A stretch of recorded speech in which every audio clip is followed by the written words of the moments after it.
যদি বাঁচতে থাকি তাহলে নেক্সট ভিডিওতে দেখা হবে।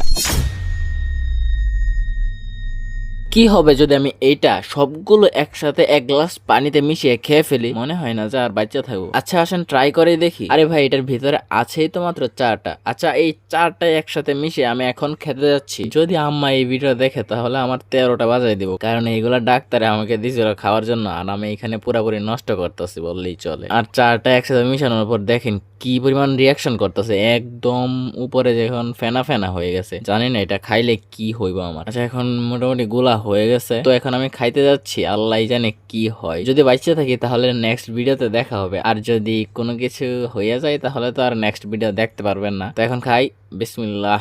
ভাই এটা টেস্টটা তো একদম কড়া লেভেলের, মানে সহ্য করার মতো না। তারপরেও খাই নিছি, জানি না নেক্সটে কি হতো। আপনারা এই ভিডিওতে প্রচুর পরিমাণে লাইক দিয়ে দেন। যদি বেঁচে থাকি তাহলে দেখা হবে, আর বাকিটা বললাম না।